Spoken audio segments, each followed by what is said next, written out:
Well, howdy everybody. Welcome back to the shop. I'm starting a new series tonight. We're going to call it Midweek Quick and Dirty. My intention of these little midweek videos, one is to keep them fairly short, but to give you tips, tricks for the shop, ways to work better, ways to work cleaner, neater. Well, maybe not necessarily cleaner. That's why we call it quick and dirty. But to throw in also some little projects in there that you can just get out and get your hands on and start doing yourself at home. So tonight's episode, our first episode, is going to be on polishing and buffing. What we're going to do is we're going to take this here little hand crank, we're going to polish it up and buff it up and get it looking like this handle here on this is the lever handle on the South Bend 9A for engaging the drive to the lathe itself. And what little bit of research I've been doing on polishing and buffing says that those two words are interchangeable. They both mean the same thing, so I guess out of habit we all say polishing and buffing, but we really don't need to. So let's get started.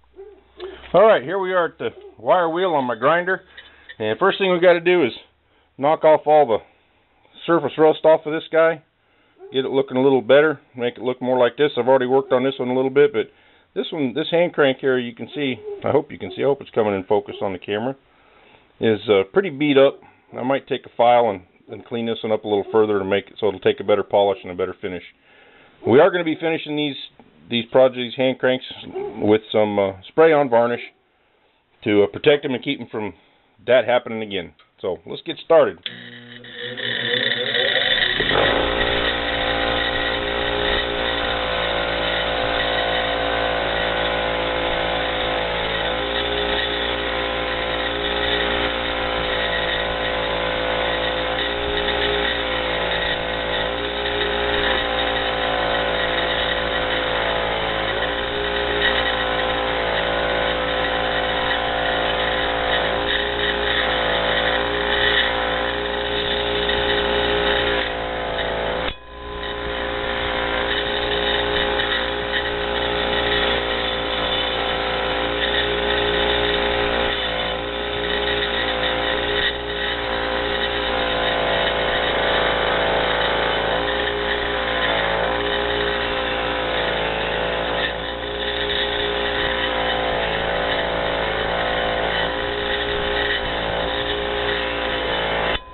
Well, you can see that doesn't take very long to knock off that surface rust.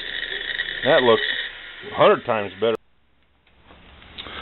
Alright, one of the things I did learn in doing a little research for this video is that in your buffing, you want to use two different types of wheels. And the first wheel you want to use with your coarser compounds, you want to use a multiple sewn wheel. This one's got 1, 2, 3, 4, 5. I think there's one down here behind this little plate there, it's making it 6, and that was one that they did mention that number a lot. And then on your finishing, on your finer compounds, and I'll show you that wheel in a minute, you just want 1 or 2 stitchings. What the reason for that is, I really have no idea. I'm going to put some emery on here. You just work it in there real slow, real easy. I can feel those threads hitting my fingers. That's not comfortable. Doesn't take a lot. And then you want the wheel to do all the work for you. You don't want to force this in there. Let the wheel do the work. Just ease it in there. Let the compound start working. This wheel's got a lot of threads on it that really hurt when they hit me.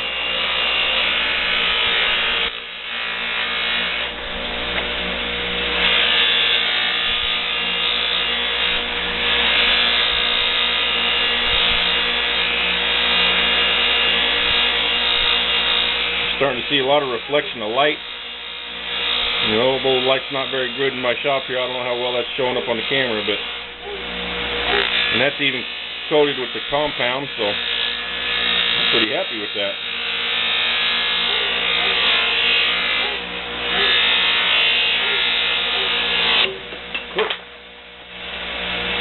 And that's what happens when you don't hang on to it.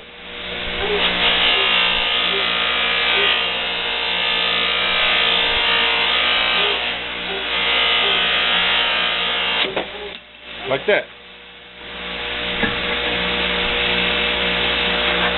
And I'm sure it'll happen again before I'm done.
Well, that's looking a lot better already.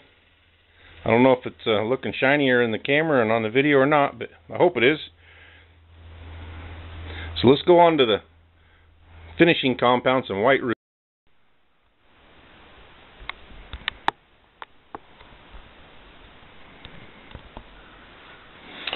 Alright, this is a block of white rouge, which is forced steel, which is what these wheels, these hand cranks are.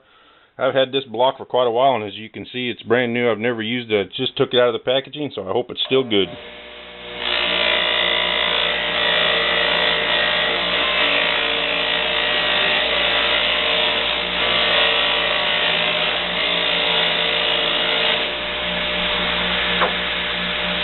I did take and wash this with some warm soapy water to get the emery off before we go into the white rouge, so let's see how she goes.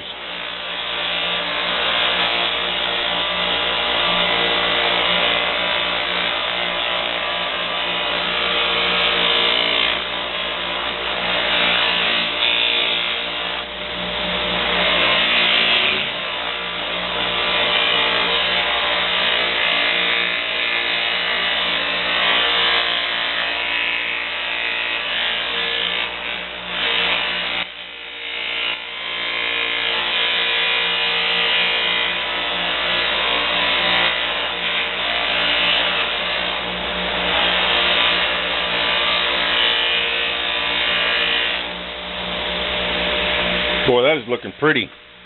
Hope that shows up how much more light reflecting is coming off of that.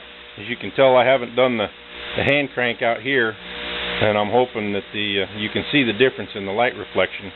Get my big fat fingers out of the way and try to get the light on there a little better.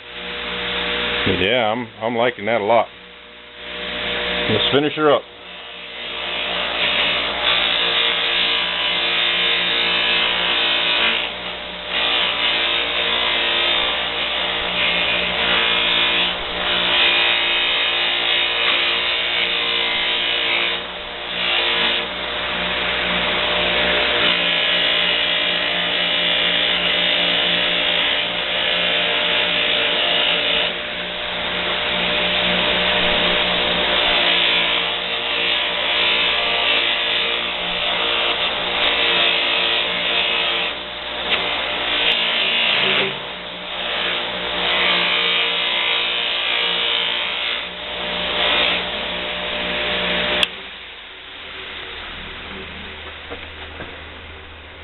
Boy, I tell you what, that is something pretty.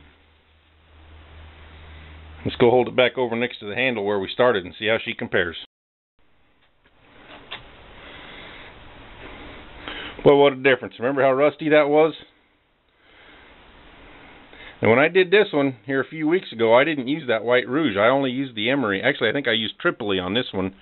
And I was happy with it, so I left it at that. But boy, I tell you, using that white rouge, that really puts a pop to that metal.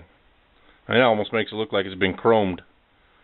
I hope it's showing up clear enough on the camera, or if it's focusing on everything behind it. Anyway, little hot soapy water to get the compound, that White Rouge compound off of there, and she's ready for a coat of varnish. And I'll just use this little aerosol spray can of spray-on varnish. Probably put about 4 coats, a real light coat each day for 4 days, and that'll be good.